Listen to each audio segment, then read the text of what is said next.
Bismillahirrahmanirrahim. Assalamualaikum warahmatullahi wabarakatuh.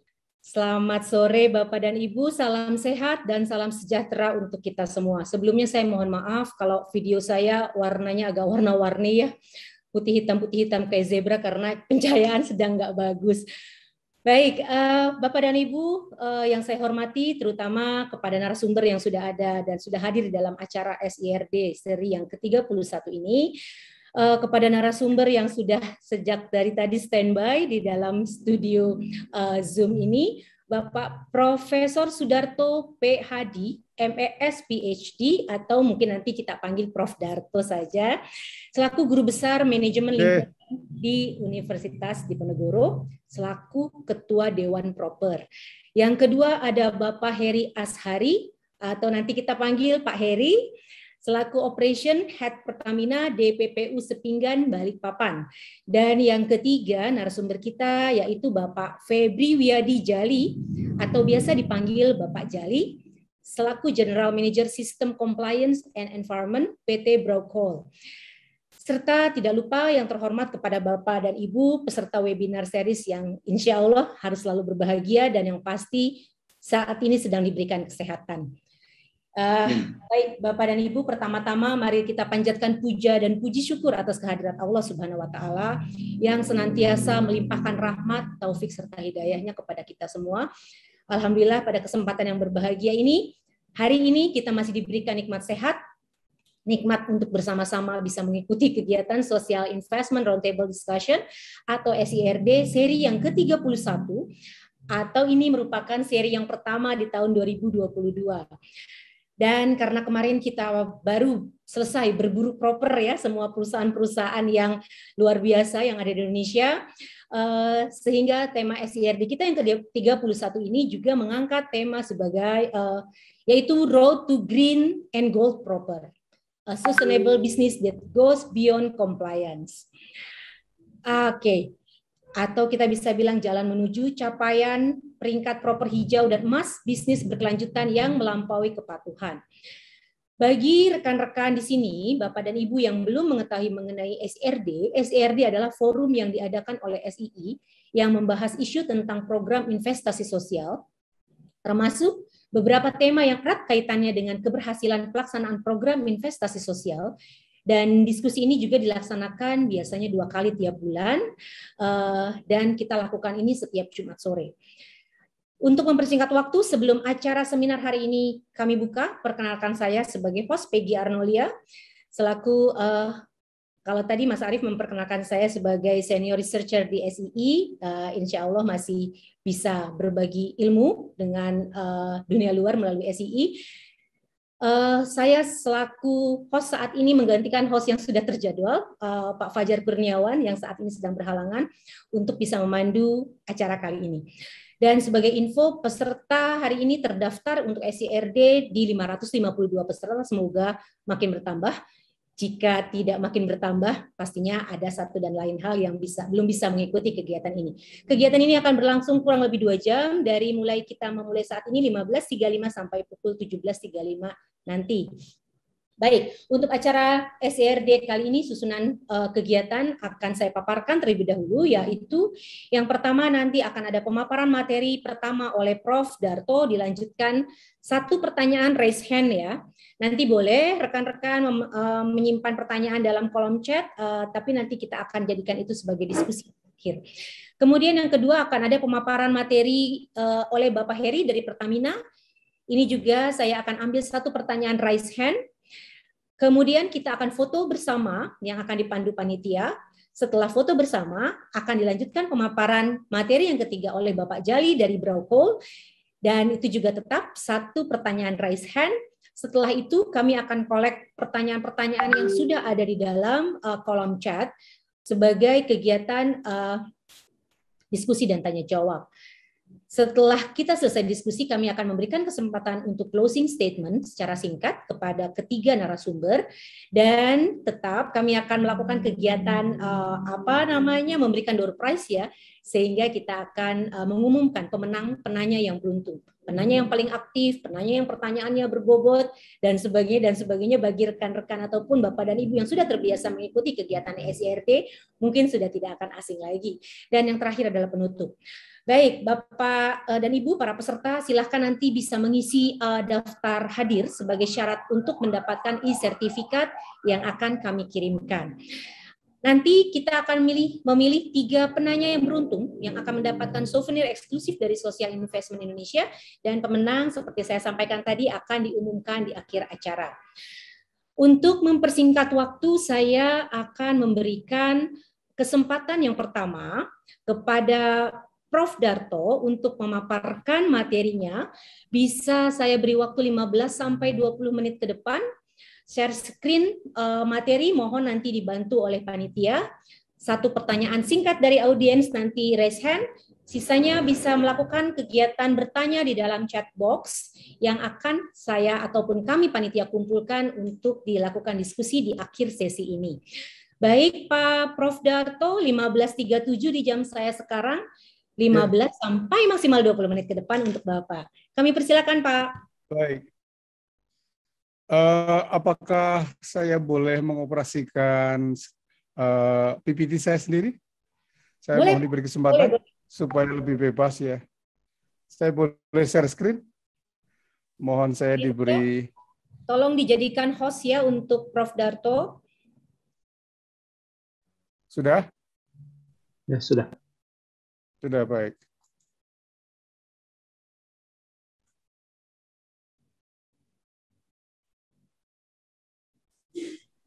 Apakah sudah nampak di screen? Sudah ya? Sudah Pak, aman Pak. Ya, Prof. Baik. Prof. Baik.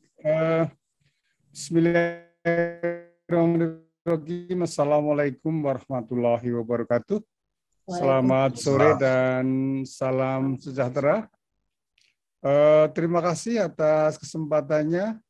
Selamat kepada Social Investment yang sudah menyelenggarakan roundtable sampai pada putaran yang ke-31, dan senang sekali pada putaran ke-31 ini topiknya adalah proper.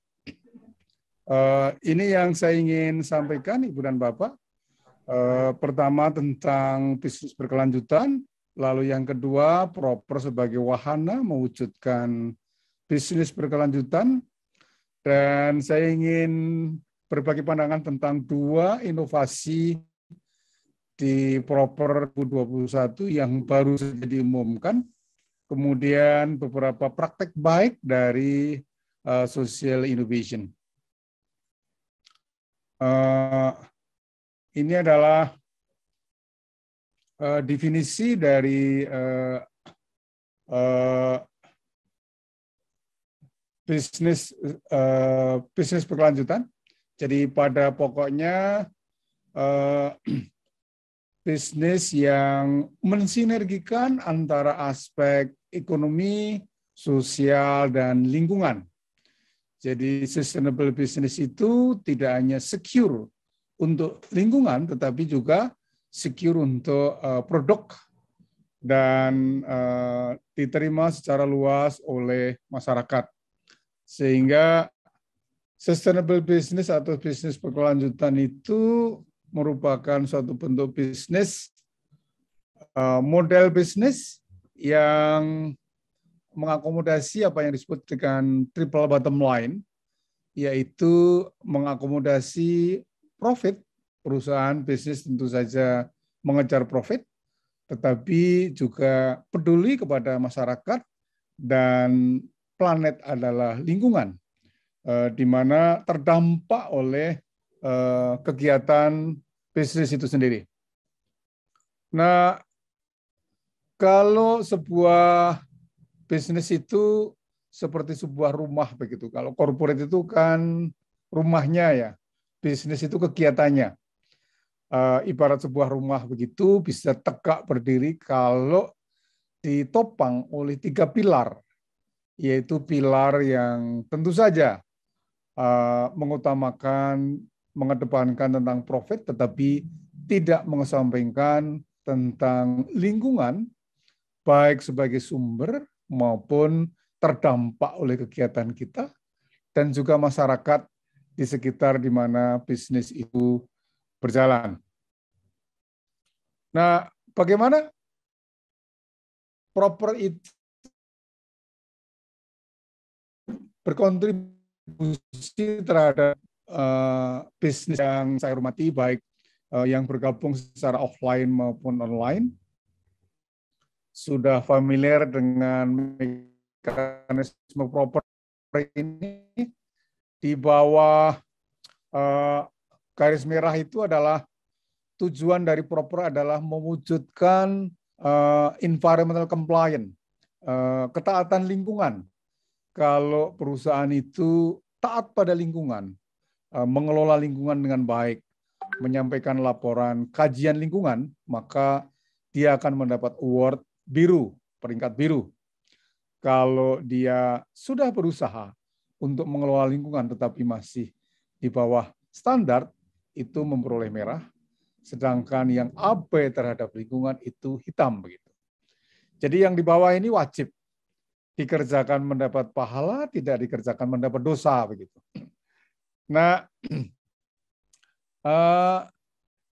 jadi saya mengatakan kalau sebuah perusahaan yang mendapatkan biru itu baik, tetapi dapat dikategorikan sebagai pola manajemen yang reaktif begitu, karena dia mengelola lingkungan setelah limbah itu keluar. Nah, sesungguhnya kalau dilihat di bawah garis merah penerapan sistem manajemen lingkungan itu, Ibu dan Bapak, sesungguhnya proper itu berkaitan dengan pola manajemen yang lain, yaitu kajian lingkungan itu ada AMDAL, ada UKL-UPL, sebenarnya untuk meyakinkan apakah AMDAL dan UKL-UPL itu dilaksanakan dengan baik. Kalau dilaksanakan dengan baik, maka dia akan mendapatkan biru, artinya comply. Gitu. Itu salah satu tujuan daripada proper. Nah, tujuan yang kedua dari proper adalah mewujudkan keunggulan lingkungan. Keunggulan lingkungan itu bisa dicapai kalau perusahaan itu melakukan pengelolaan dengan proaktif. Jadi sebelum 2021, perusahaan-perusahaan itu diwajibkan untuk menerapkan sistem manajemen lingkungan. 2021, sistem manajemen lingkungan itu menjadi prasyarat begitu. Sedangkan yang harus diterapkan adalah pola lingkungan mulai dari sumbernya, dari bahan baku sampai dengan bahan itu menjadi limbah begitu. Tujuannya adalah mewujudkan produk atau jasa ramah lingkungan. Dengan life cycle assess itu diperoleh efisiensi energi, emisinya berkurang, konsumsi penggunaan air berkurang, timbulan limbah juga berkurang, peningkatan KHT, dan kalau dan melaksanakan pemberdayaan masyarakat. Itu yang warna yang kuning sampai dengan agak abu-abu kehijauan itu adalah dokumen hijau dan DRKPL. Sedangkan untuk emas itu ditambah dengan kriteria kebencanaan dan inovasi sosial. Jadi ada dua inovasi. Yang saya sebutkan mengelola dengan proaktif itu, mulai dari bahan baku sampai limbah itu adalah eko-inovasi yang menghasilkan efisiensi energi sampai dengan peningkatan keanekaragaman hayati. Nah, lalu inovasi yang kedua adalah inovasi sosial. Jadi perusahaan-perusahaan yang berhasil menerapkan LCA, menghasilkan efisiensi energi dan sebagainya itu mendapatkan peringkat hijau. Akan saya ulangi, Ibu dan Bapak. Jadi perusahaan-perusahaan yang dari compliant yang biru ini untuk bisa hijau itu paling tidak harus 3 kali biru. Sedangkan untuk bisa ikut emas itu harus 3 kali hijau. Maksudnya adalah supaya di dalam perusahaan itu terbangun sistem yang baik. good environmental corporate governance gitu, tata kelola lingkungan yang baik. Tidak ujuk-ujuk gitu, tidak tiba-tiba.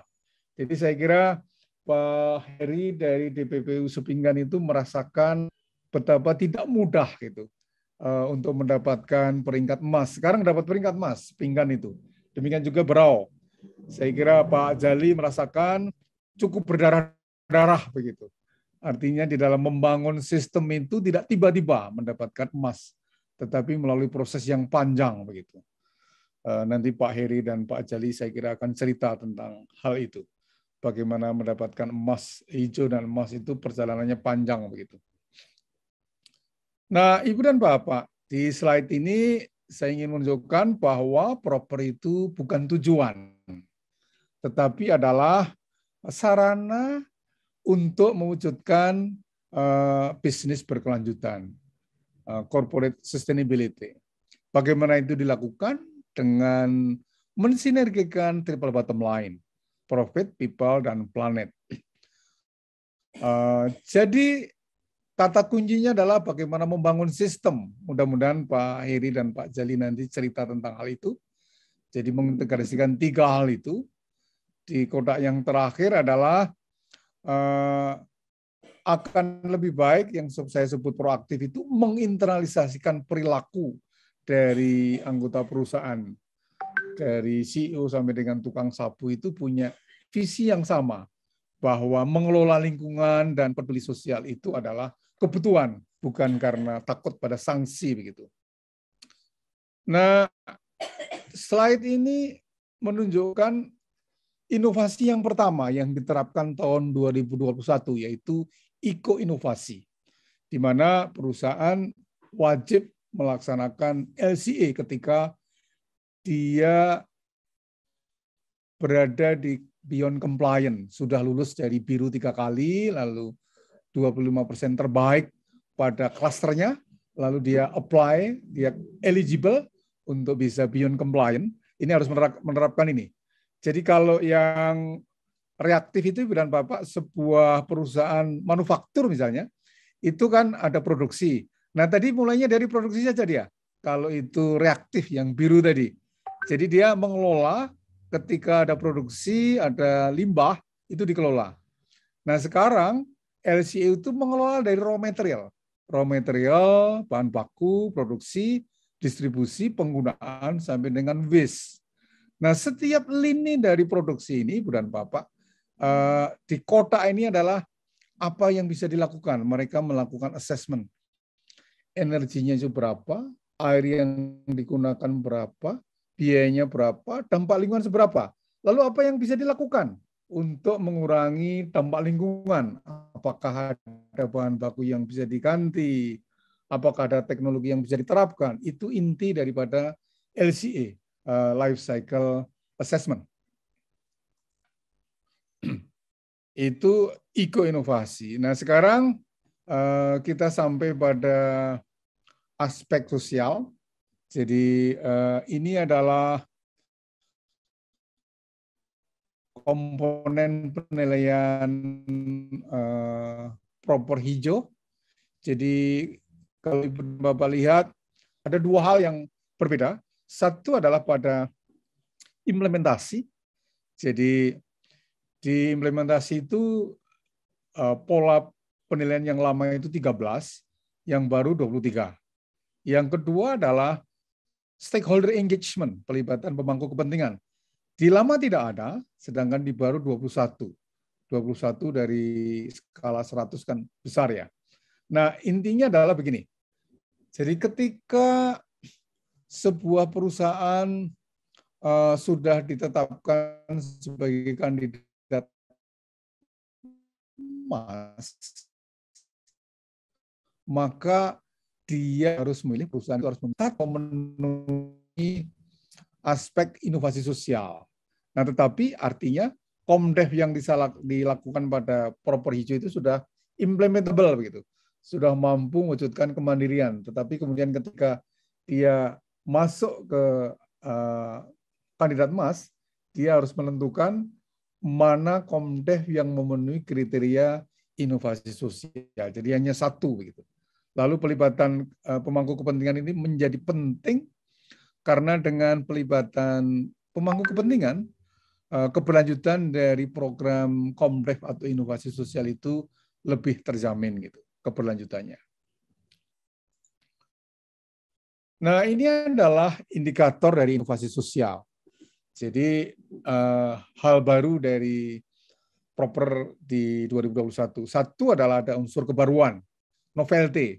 Apakah itu proses, produk, tetapi yang penting adalah bersifat orisinil dan unik.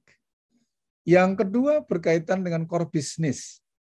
Jadi core business itu mulai dari bahan baku sampai dengan ketika itu sudah menjadi limbah begitu, atau berkaitan dengan core kompetensi. Nanti akan saya sampaikan di contoh-contohnya. Menjawab kebutuhan, yaitu kemiskinan, abrasi, akresi, pemukiman kumuh, stunting, kurang gizi, dan sebagainya itu, apakah dijawab dengan inovasi sosial yang merupakan evolusi dari Komdev.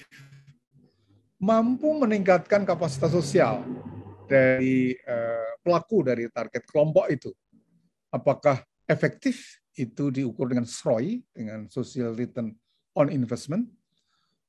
Artinya adalah alokasi dana yang ditanamkan untuk inovasi sosial itu, dampak pada stakeholder itu lebih besar rasionya daripada uang yang ditanamkan untuk inovasi sosial.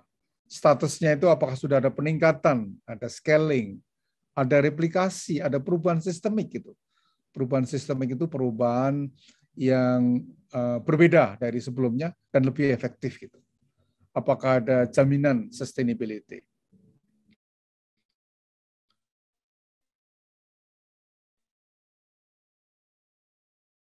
Nah, pada slide berikutnya itu ya kebaruan, Bapak bisa melihat sendiri apa itu kebaruan, core kompetensi, statusnya begitu, supaya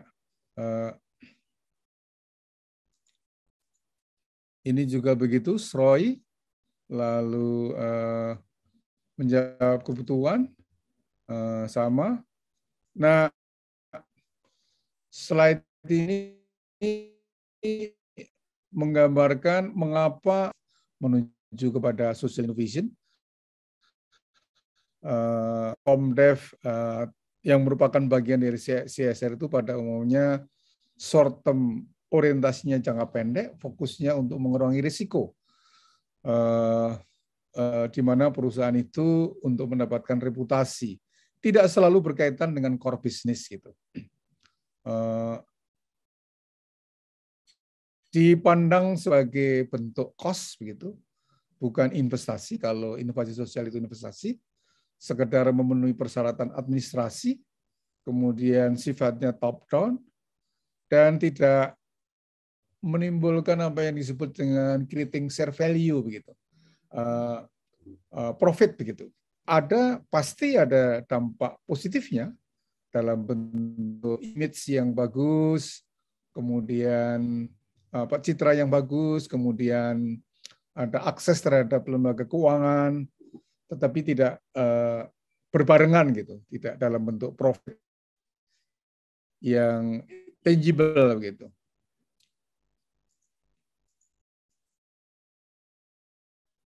Nah, ini perbedaan antara CSR dengan inovasi sosial. Jadi inovasi sosial itu merupakan evolusi dari CSR.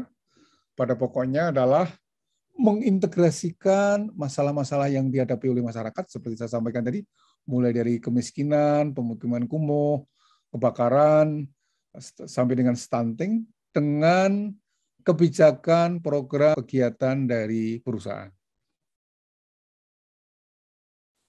Nah, karena itu berkaitan dengan core business atau core kompetensi, maka kalau CSR itu terpisah antara nilai yang diterima perusahaan dengan nilai yang diterima oleh masyarakat. Kalau yang corporate social innovation itu dalam bentuk creating share value itu berbarengan gitu.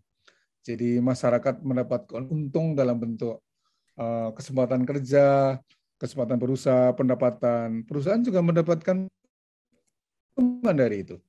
Nanti akan saya cerita. Ini beberapa contoh dari good practice corporate social innovation. Jadi unggul dari Bio Farma, Desa Rempah dari Sito Muncul, Faba dari PLTU, Autopreneur dari TBBM Bandung Barat, dan sebagainya. Nah ini dari tadi yang saya sebut sebagai master seed, bibit unggul. Bibit unggul itu rumput, Ibu dan Bapak. Jadi rumput itu menjadi salah satu mata rantai dari produksi vaksin di Bio Farma. Jadi dia punya ternak kuda, itu diambil plasma perisisnya untuk antiserum, yang pada gilirannya untuk kesehatan masyarakat. Artinya adalah dibutuhkan rumput unggul gitu. Mereka menggandeng, di sebelah kiri itu ada teman-teman dari BPWT dan Unpad dari Fakultas Pertanian yang membantu untuk membudidaya rumput unggul di pilot project mereka di Bandung. Lalu kemudian setelah pilot project itu berhasil, ditularkan kepada masyarakat. Masyarakat di sebelah kanan itu ada masyarakat. Masyarakat didampingi untuk bisa budidaya rumput unggul juga untuk ternak mereka, dan sisanya dijual ke Bio Farma. Jadi di sini ada creating share value. Masyarakat mendapatkan rumput untuk ternak mereka, dan ternaknya juga kotorannya dimanfaatkan untuk biogas. Lalu sebagian lagi hasil ternak itu dijual ke Bio Farma. Bio Farma beruntung karena mendapatkan bibit unggul dalam jumlah dan kualitas yang bagus atas dampingan dari masyarakat mereka. Itu yang disebut sebagai creating share value. Ada gitu. Yang kedua itu Sito Muncul, pabrik jamu di Kabupaten Semarang, Jawa Tengah. Di antara Komdev yang mereka lakukan adalah Desa Rempah di Sambirata, Banyumas, dan di Gudang Harjo. Mereka mendampingi petani rempah Kapulaga sebagai bahan baku Sito Muncul, jamu Sito Muncul. Jadi petani beruntung karena dia didampingi oleh Sito Muncul mendapatkan pasar yang tetap. Sito Muncul mendapatkan keuntungan karena dipasok selalu mendapatkan pasokan Kapulaga dalam jumlah dan kualitas yang bagus. Itu terkait dengan apa yang disebut core business tadi. Jadi dari bahan baku kan core business. Ini core kompetensi. Jadi TBBM Bandung Barat itu mendampingi anak-anak muda yang nganggur, biasanya menjadi pembalap liar, dilatih untuk otomotif, dan mereka bisa membuka bengkel. Di bengkel itu Pertamina menjual produk-produk mereka. Jadi dari sini ada creating share value. Penganggur-penganggur pemuda itu tidak lagi balapan liar, mendapatkan pendapatan tetap di atas upah minimum regional. Lalu Pertamina, TBBM Bandung Barat itu beruntung karena produk mereka dipasarkan. Bekerja sama dengan BLK dan Karang Taruna setempat. Ibu dan Bapak, itu adalah contoh-contoh inovasi sosial yang sesungguhnya baik inovasi maupun inovasi sosial itu kemanfaatannya dirasakan oleh perusahaan dan membantu mendorong terwujudnya bisnis berkelanjutan karena mereka tidak menganggap itu sebagai cost, tetapi ada benefit. Nah, selama penilaian proper 2022 ini ada 84 calon kandidat propermas, terpilih 47. Ini isu-isu yang saya identifikasi. Jadi kalau saya melihat hampir semua perusahaan kandidat proper emas itu tidak mendesain inovasi sosial dari awal, tetapi dia mengambil salah satu komdev yang sudah ada untuk di-frame dengan kriteria inovasi sosial ini. Apakah ada aspek unik, orisinil, menjawab kebutuhan sosial, dan sebagainya. Lalu bisa saya simpulkan, Mbak Peggy, sebelum diingatkan, jadi kesimpulannya Ibu dan Bapak, inovasi baik eco-innovation dan innovation itu kemanfaatannya kembali kepada perusahaan. Jadi eco-innovation tadi kan ada efisiensi energi, pengurangan konsumsi air, timbulan limbah, dan emisi. Itu kan manfaat profit yang langsung, benefit yang dirasakan oleh perusahaan. Social innovation dalam bentuk creating share value. Jadi yang namanya inovasi sosial, bentuk evolusi dari Komdev itu ternyata adalah investasi, bukan cost begitu. Nah, kunci keberhasilan Prop adalah membangun sistem, bagaimana menginternalisasikan kesadaran mengelola lingkungan secara proaktif itu di dalam perilaku anggota perusahaan, mulai dari CEO sampai dengan tukang sapu. Tapi juga leadership, kepemimpinan, itu kata kunci gitu. Strong leadership untuk Proper itu sangat penting. Baik, saya akhiri dengan pantun singkat, Mbak Peggy. Bunga mawar di tepi jalan, makin elok menghias halaman rumah. Kita tumbuhkan bisnis berkelanjutan untuk hari esok Indonesia yang lebih cerah. Terima kasih atas perhatiannya. Wassalamualaikum warahmatullahi wabarakatuh. Waalaikumsalam warahmatullahi wabarakatuh. Saya langsung bilang cakep tadi di pantunnya. Nggak ada yang jawab karena di-mute semua ya sama panitia gitu ya. Wah, saya sebagai orang Sumatera, Pak Darto, kalau dikasih pantun harus dibales pantunnya. Cuman karena Bapak ngasih tiba-tiba, jadi saya harus mikir lagi nanti ya buat berbalas pantunnya.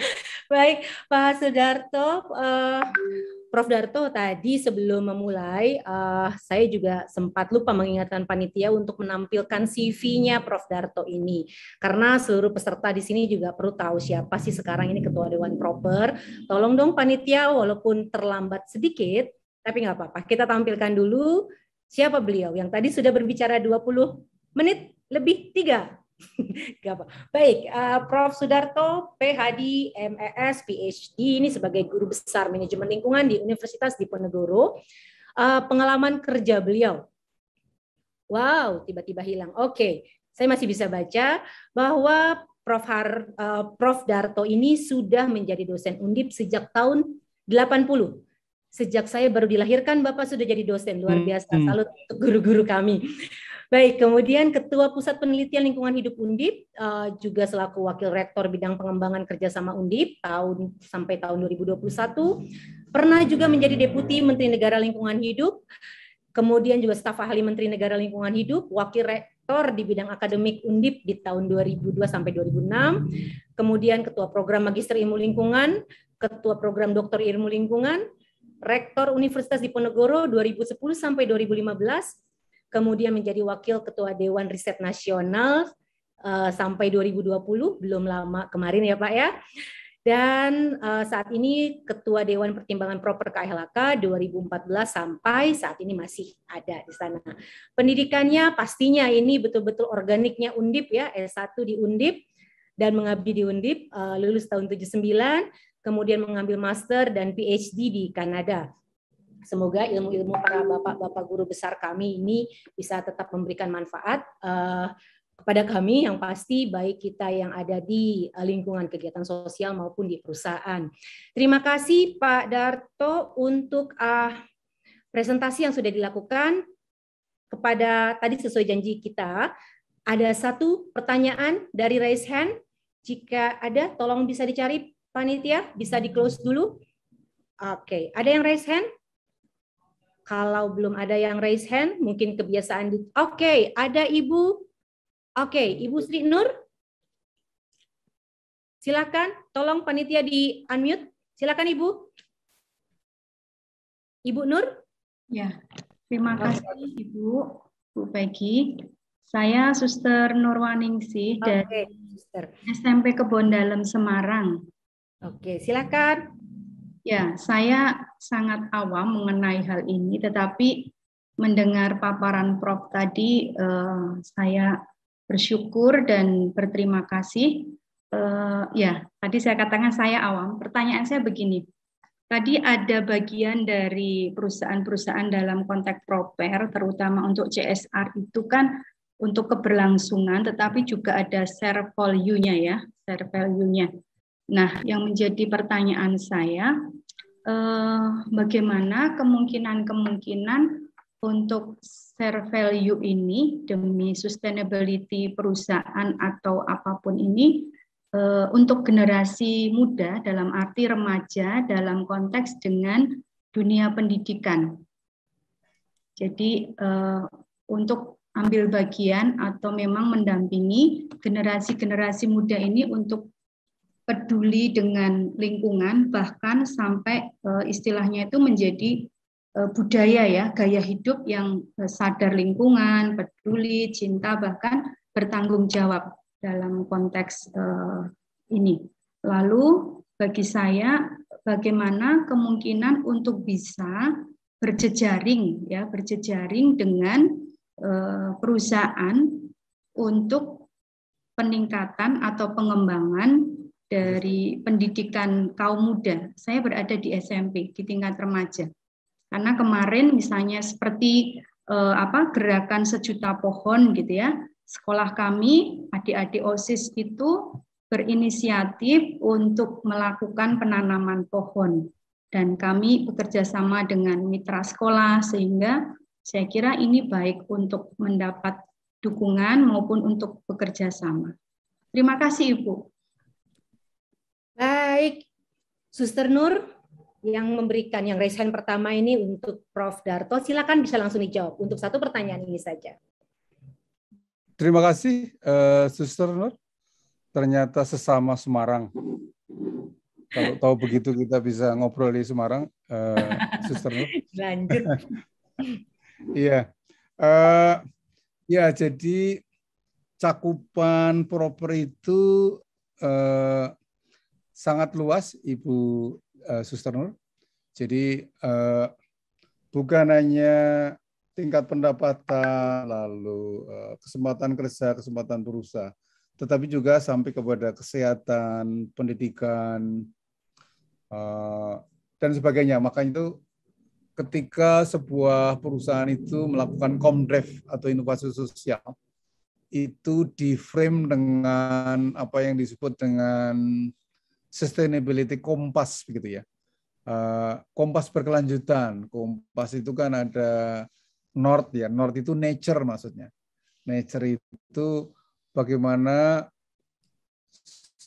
program Komdev dan inovasi sosial itu dampak lingkungan, meningkatkan resapan, mengurangi CO2 dan sebagainya, itu nature. Kemudian lalu ada di bawah nature itu S ya, South. South itu sosial begitu ya. Sosial. Sosial itu bisa, society itu bisa yang Ibu sebutkan tadi, ada kesehatan, ada pendidikan begitu. Lalu kemudian ada is itu adalah ekonomi tadi, pendapatan, kemudian kesempatan kerja, kesempatan berusaha. Lalu W itu well-being. Well-being itu apa namanya, kehidupan kita ya.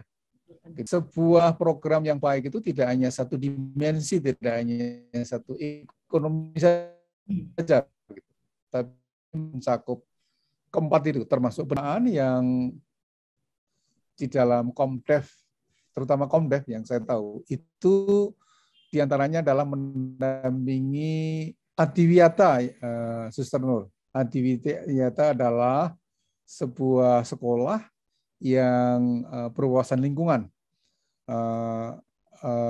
Bagaimana mengelola air, sampah, kurikulum, dan sebagainya itu didampingi oleh perusahaan-perusahaan peserta proper itu. Jadi pendidikan merupakan satu aspek dari dampak dari proper. Kemudian Adiwiyata yang merupakan program dari KLHK dengan Kementerian Pendidikan itu juga didampingi oleh perusahaan-perusahaan yang selama ini ada. Nah, saya kira betul menumbuhkan kesadaran pada generasi muda itu sangat penting karena masa depan terletak pada mereka gitu. Jadi lingkungan itu kan berkaitan dengan perilaku kita. Jadi kalau generasi muda itu sudah mulai sadar bahwa setiap kegiatan mereka itu berdampak pada lingkungan, mulai dari sampah, mulai dari listrik, mulai dari kendaraan yang mereka pakai, apa yang mereka makan, itu semua berdampak pada lingkungan, lalu mereka sadar, itu akan bagus sekali. Dan saya kira ajaan untuk network, untuk menumbuhkan jejaring itu sangat penting sekali. Saya kira itu, Suster Nur, terima kasih banyak atas pertanyaannya dari mengingatkan kita semua bahwa generasi muda dan pendidikan itu menjadi kunci terwujudnya lingkungan yang baik. Begitu.